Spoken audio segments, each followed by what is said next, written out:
ഓരോ ഇലക്ഷൻ ദിനങ്ങളും മനോഹരമായ ഒരുപാട് ഓർമ്മകൾ സമ്മാനിക്കാറുണ്ട്. ഒരു പക്ഷേ ബ്ലോഗിംഗ് എന്ന് പറഞ്ഞാൽ അല്ലാതെ മനുഷ്യന്മാരുടെ ഹൃദയങ്ങളിലേക്ക് യാത്ര ചെയ്യാനുള്ള ഒരു വാഹനമാണെന്ന് വേണമെങ്കിൽ പറയാം. തീർച്ചയായും ഓർമ്മകൾക്ക് കൂടുതൽ കൺകുളിർമ വരാൻ തുടങ്ങിയത് ബ്ലോഗിങ് ചെയ്യാൻ തുടങ്ങിയത് കൊണ്ടാണെന്ന് വേണം പറയാം. തീർച്ചയായും ഇലക്ഷൻ ദിവസം എൻ്റെ മനസ്സിലൊരു ചോദ്യം ഉണ്ടായിരുന്നു. 1500 രൂപയ്ക്ക് ഡീസൽ അടിച്ച് രാത്രിയിൽ ഉറക്കക്കുറവിൻ്റെ ക്ഷീണവും സഹിച്ച് പിന്നീട് വോട്ടൊക്കെ ചെയ്ത് വീണ്ടും ഡ്യൂട്ടിക്ക് വരേണ്ട ഒരവസ്ഥയിൽ എന്തിനിപ്പോൾ ഞാൻ പോകുന്നത് എന്ന്. ആരെ തിരഞ്ഞെടുത്താലും തിരഞ്ഞെടുക്കപ്പെടുന്നവർക്ക് അതൊരു ബിസിനസ്സായി മാറുന്നൊരു സാഹചര്യത്തിൽ അത്തരം ഒരു കാര്യത്തിന് പ്രസക്തിയുണ്ടോ എന്നൊരു ചോദ്യം എൻ്റെ മനസ്സിൽ ഉദിച്ചു. ആ ഒരു ചോദ്യം ഉദിച്ചുകൊണ്ടിരിക്കുമ്പോൾ തന്നെ എൻ്റെ മനസ്സിലേക്ക് മറ്റൊരു ആശയം വന്നു. ഇലക്ഷൻ ദിവസം കണ്ടുമുട്ടേണ്ട ഒരുപാട് വേണ്ടപ്പെട്ടവർ, പ്രിയപ്പെട്ടവർ, ബാല്യകാലത്ത് ഇടവൈകിയവർ, അവരോടൊപ്പമുള്ള ആ നിമിഷങ്ങൾ അതാലോചിച്ചപ്പം വല്ലാത്തൊരു എനർജി ആയി ഞാൻ യാത്ര തുടങ്ങുകയാണ്. ഹോസ്പിറ്റൽ നൈറ്റ് ഡ്യൂട്ടിൻ്റെ ക്ഷീണങ്ങളുണ്ടെങ്കിലും ഇവിടെ എവിടെയോ വെച്ചുകൊണ്ട് അപ്പോൾ മനസ്സിലുദിച്ചു, ഈ യാത്രയിൽ നല്ലൊരു ബ്ലോഗ് ചെയ്യണം എന്നുദ്ദേശിച്ചു. ഇലക്ഷൻ ദിവസത്തെ പലരുമായുള്ള അനുഭവങ്ങൾ പങ്കുവെച്ചുകൊണ്ട് ഒരു നല്ലൊരു ബ്ലോഗ് ചെയ്യാം. മാനുഷിക മൂല്യങ്ങൾക്കും സൗഹാർദ്ദങ്ങൾക്കൊക്കെ ഏറ്റവും കൂടുതൽ പ്രാധാന്യം കൊടുത്തൊരു ബ്ലോഗ് ആവണം അത് എന്ന് ഞാൻ ആഗ്രഹിക്കുകയായിരുന്നു. അങ്ങനെ ഇടവണ്ണയിൽ നിന്ന് എൻ്റെ യാത്ര തുടങ്ങി. ഇവിടെ എവിടെയെങ്കിലും വെച്ചുകൊണ്ട് തന്നെ ബ്ലോഗ് സ്റ്റാർട്ട് ചെയ്യണമെന്ന് വിചാരിച്ചു. പക്ഷെ ഇവിടെയൊക്കെ വെച്ച് തുടങ്ങിക്കഴിഞ്ഞാൽ പ്രശ്നം, എല്ലാം നമ്മൾ പരിചയമുള്ളവരായിരിക്കും, വേണ്ടാന്ന് വിചാരിച്ചു. ബ്ലോഗിങ് യാത്ര തുടങ്ങുന്നതിന് മുമ്പ് ഇത്തിരി ഉറങ്ങണമെന്ന് വിചാരിച്ചു. അങ്ങനെ യാത്ര തുടർന്നു കൊണ്ടേയിരുന്നു. കോഴിക്കോട് നിയോജകമണ്ഡലത്തിലാണ് എനിക്ക് വോട്ട് ചെയ്യാനുള്ളതെങ്കിലും വയനാട്ടിൽ നിന്ന് തന്നെ സ്റ്റാർട്ട് ചെയ്യണം എന്നെൻ്റെ മനസ്സ് പറഞ്ഞു. കാരണം വയനാട്ട് ഒരു VIP മണ്ഡലമാണല്ലോ. അതുകൊണ്ട് അങ്ങനെ എൻ്റെ ഉറങ്ങിയതിന് ശേഷം മാത്രമേ തുടങ്ങാവൂ എന്ന് വിചാരിച്ചുകൊണ്ട് ഏതാണ്ട് അരീക്കോട് കഴിഞ്ഞപ്പം ഞാൻ വണ്ടി ഒന്ന് നിർത്തി ഏതാണ്ടൊന്ന് ഉറങ്ങി 10 മിനിറ്റ് ഉറങ്ങി കഴിഞ്ഞപ്പോൾ വളരെ ഫ്രഷായി മുക്കത്തെവിടെയോ വെച്ച് ഞാൻ എൻ്റെ ഫസ്റ്റ് ബ്ലോഗ് ആരംഭിക്കുകയാണ്. അവിടെ ഇറങ്ങി 3 പാർട്ടിയുടെയും പോളിംഗ് ഏജൻറ്റുമാരുടെ അടുത്ത് പോയി ഞാൻ സംസാരിച്ചു, കുശലങ്ങൾ പറഞ്ഞു. എല്ലാവരും നല്ല ഹൃദയം തുറന്ന് സ്വീകരണമാണ് ഒരുക്കിയത്. ഒരുപക്ഷെ അതാണ് നമുക്കൊരു രാഷ്ട്രീയം ഉണ്ടെങ്കിലും നമ്മളുടെ എതിർചേരിയിലുള്ള ആൾക്കാരാണെങ്കിലും നമ്മൾ അവരെ കേൾക്കുക, അവർ പറയുന്നത് കേൾക്കുക. 3 പേർക്കും ഞാൻ വിജയാശംസകളും കൈമാറി. നമ്മൾ മനുഷ്യന്മാർക്ക് എല്ലാവർക്കും നമുക്ക് സമ്മാനിക്കാനുള്ളത് അതാണ്, അപ്രിസിയേഷൻ, ആശംസകൾ. പലപ്പോഴും നമ്മൾ ഓരോരുത്തർക്ക് ആശംസകൾ വരുമ്പം നമ്മൾ എതിർചേരിയുള്ള ഒരാൾക്ക് ആശംസ കൈമാറുമ്പം ചിലരൊക്കെ ചോദിക്കും, നിങ്ങളെന്താ അങ്ങനെയാണോ, നിങ്ങൾ അതാണ് എന്നുള്ളതല്ല. നമുക്ക് ഓരോ മനുഷ്യരിലും എത്രമാത്രം നന്മകൾ കണ്ടെത്താൻ പറ്റുമോ അത് കണ്ടെത്തുക എന്നുള്ളതാണ്. അങ്ങനെ മുക്കം, ഓമശ്ശേരിക്ക് തൊട്ടും ഓമശ്ശേരി കഴിഞ്ഞ് കൂടത്തായി എത്തുന്നതിന് മുമ്പ് അങ്ങനെ 3 ലൊക്കേഷനിൽ ഞാൻ നിർത്തിയിട്ട് അവിടെ നിന്നൊക്കെ വ്ളോഗുകൾ ചെയ്തു. എല്ലാ രാഷ്ട്രീയ പാർട്ടിക്കാരും നമ്മളൊരു മനുഷ്യൻ്റെ ഹൃദയത്തിലേക്ക് ചെല്ലെത്താനുള്ളൊരു വഴി അല്ലെങ്കിൽ കവാടം എന്താണെന്ന് അറിയാം, നമ്മൾ പുഞ്ചിരിക്കുക എന്നുള്ളതാണ്. നമ്മൾ ഓരോ മനുഷ്യ സംഘത്തിലേക്ക്, ഓരോ പോളിംഗ് ബൂത്തിലേക്കും ഞാൻ എന്ത് ചെയ്തു, ഏജൻറ്റുമാരിയ്ക്കുന്നിടത്തേക്ക് നല്ലൊരു ചിരി പാസ്സാക്കി അങ്ങോട്ട് എൻട്രി ചെയ്തു. എല്ലാവരും അവരുടെ രാഷ്ട്രീയം മറന്ന്, ഞാനേത് രാഷ്ട്രീയ പാർട്ടിയാണെന്നറിയാതെ, ഒരു വോട്ട് പോലും അഭ്യർത്ഥിക്കാതെ അവരുമായിട്ട് ഇടപഴകി.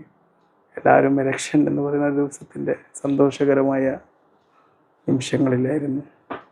രാഷ്ട്രീയം വേറെ, മനുഷ്യബന്ധങ്ങൾ വേറെ, മനുഷ്യൻ്റെ ജീവിത ദർശനങ്ങൾ വേറെ. ഇതിനൊന്നും കൂട്ടിയെടുക്കാൻ പാടില്ല. പലപ്പോഴും സോഷ്യൽ മീഡിയയിലും വാർത്താ മാധ്യമങ്ങളിലൊക്കെ ഒരുപാട് വൈകാരിക സ്ഫോടനങ്ങൾ സൃഷ്ടിച്ച് മനുഷ്യർക്കിടയിൽ ഭിന്നതകളുണ്ട് എന്ന് വരുന്നുണ്ടെങ്കിലും മനുഷ്യന്മാർ ഇടപഴകുന്ന നിമിഷങ്ങളിൽ ഉണ്ടാവില്ല എന്നുള്ളതാണ്. അങ്ങനെ ആ യാത്ര തുടർന്നു. അവസാനം എനിക്ക് വോട്ട് ചെയ്യേണ്ട എൻ്റെ കാന്തപുരം എന്ന് പറയുന്ന പ്രദേശത്ത് എത്തിപ്പെട്ടു. കാന്തപുരത്തെത്തി ഞാൻ ഉപ്പാനെ വിളിച്ച് എവിടെയാണെന്ന് അറിഞ്ഞു. അവിടെ എത്തിയപ്പോൾ വീണ്ടും വ്ളോഗ് ആരംഭിക്കുകയാണ്. അവിടുന്ന് വ്ളോഗ് ആരംഭിച്ച് അങ്ങനെ പോയി പല കേന്ദ്രങ്ങളിലും പോയി. എൻ്റെ എനിക്ക് പഠിക്കാനൊക്കെ പ്രചോദനം ചെയ്ത അധ്യാപകർ, എൻ്റെ ബാല്യകാല സുഹൃത്തുക്കൾ, കുടുംബാംഗങ്ങൾ എല്ലാവരുമായിട്ട് ഇടപഴകി.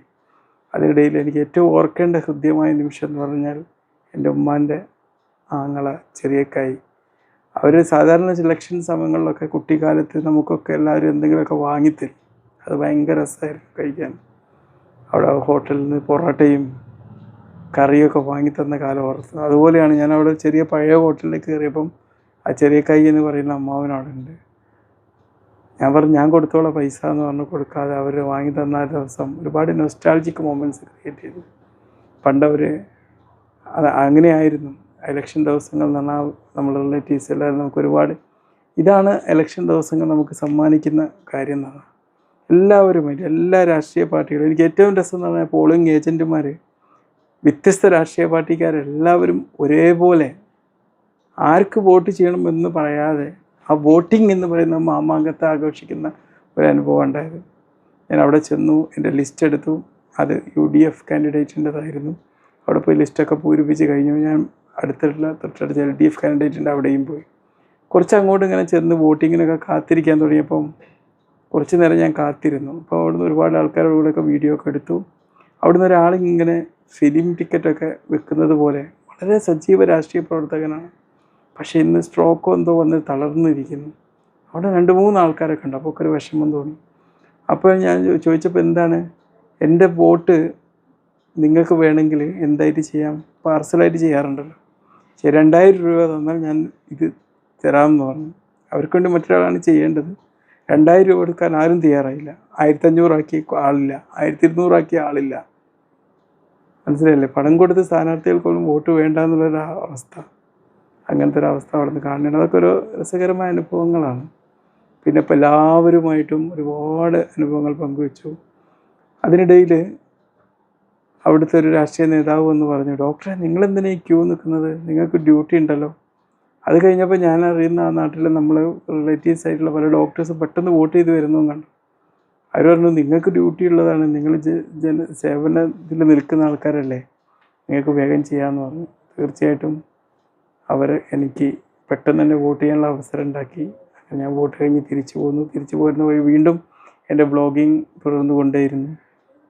അതിനിടയിൽ അവിടെ ഞങ്ങൾ പണ്ട് കുട്ടിക്കാലത്ത് ഞങ്ങൾ പാടിത്തന്ന ഒരാളെയും എൻ്റെ കുട്ടിക്കാലത്ത് എൻ്റെ തറവാടിനപ്പുറത്തുള്ള വാസുവേട്ടനെയും ഒക്കെ കണ്ടു.